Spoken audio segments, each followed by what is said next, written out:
Hey folks, welcome back to Ndaba Africa. This is Chris once again. Well, it's official. After 2 decades on the U.S. list of state sponsors of terrorism, Sudan has been removed from that list.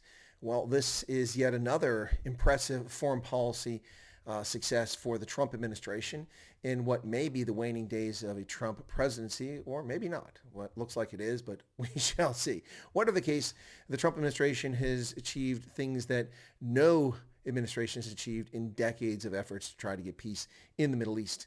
And so what happened here? Well, Sudan has been on the bad boy list for a long time, and they had to do two things in order to appease the Trump administration to get them taken off this list. Now, the first one was to create a compensation fund for the victims of the 1998 dual bombings in Nairobi and Dar es Salaam, for which Sudan was blamed. So $335 million set aside in a fund to compensate the victims of that and their families. And they also agreed to recognize Israel, being yet another Arab state, in this case an Afro-Arab state, to recognize the existence of Israel and establish formal diplomatic relations, including Bahrain, United Arab Emirates, Morocco, and now Sudan. Wow. Wow. 8 years of Obama administration, nothing accomplished in the Middle East except the destruction of civil order and utter chaos with the creation of the caliphate, all of which Barack Obama, his feckless foreign policy, led to encouragement of the Arab Spring and the overthrow of stable, although despotic regimes, certainly didn't help. And he blamed it all on George Bush. But the gentleman clearly left the Middle East in far worse shape than he ever found it, and started more wars than anyone could ever imagine, including Libya, Syria, and reigniting the war in Iraq itself. Donald Trump has destroyed the caliphate and got four Arab countries that have refused to recognize the existence of Israel for decades to do so. Interesting there. Anyway, so Sudan is now off the list of state sponsors of terrorism. And this comes at a particularly important juncture for Sudan, whose economy is in a disastrous state and really, really in desperate need of help. So clearly this will be helpful for them. Anything is up at this stage. Sudan can now begin talks with the International Monetary Fund to restructure or deal with their $1.3 billion that they are in arrears to the IMF. But ultimately, there's over $80 billion of Sudanese debt that will need to be restructured in some fashion because Sudan can't pay it back. So there's a lot that's going to take place here coming up soon as a consequence of this. But the state fund to compensate the victims of state-sponsored terrorism for the 1998 attacks in Nairobi and Dar es Salaam is quite an interesting development. So this appeared on the embassy's Facebook page on the 13th of December. In a statement that was on the Facebook page, the embassy said the congressional notification period of 45 days has lapsed, and the Secretary of State has signed notification stating rescission of Sudan's state-sponsored terrorism designation is effective as of today, December 14th, to be published in the Federal Register. Sudan's been on that list since 1993, since before even the 1998 bombings. Wow, quite amazing. This is nearly 3 decades long they've been on the list.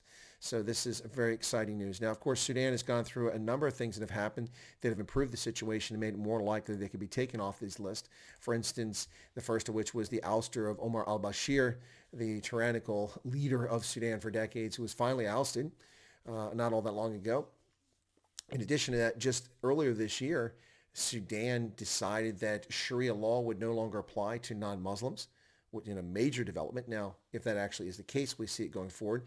That will be a major development for non-Muslims in the predominantly Muslim country at this point. Of course, it was a mix of religions until South Sudan broke away after a referendum became independent in 2013. So much of the Christian and animist population now is actually in South Sudan, although Christians remain in Sudan proper. So that was interesting development. That certainly helped pave the way. The ousting of Bashir, the ending of Sharia law against non-Muslims, and now these developments here, the creation of a compensation fund for the victims of 1998 Nairobi and Dar es Salaam bombings, as well as recognition for Israel. Quite amazing developments here, folks. So this is going to have a major impact for Sudan, for the economy there, and it's some good news for Sudan, to say the least. Its economy, as I said, is an abject disaster. It's in a lot of trouble. So we'll see what happens going forward, but once again, great news coming out of Sudan with its removal from the list of state sponsors of terrorism, a place where Sudan has found itself since 1993, longer than most people in Sudan today have even lived, with the population being young. Quite an amazing situation. This is quite a success, once again, a feather in the cap of the Trump administrations. So now Sudan can start looking to normalize economic and trade relations, and they're going to focus initially on agriculture. So that's interesting. Now that's relations between Sudan and Israel. I should be specific about that. Now, Secretary of State Mike Pompeo said rescinding the designation represents a fundamental change in our bilateral relationship towards greater collaboration and support for Sudan's historic democratic transition. That is fascinating.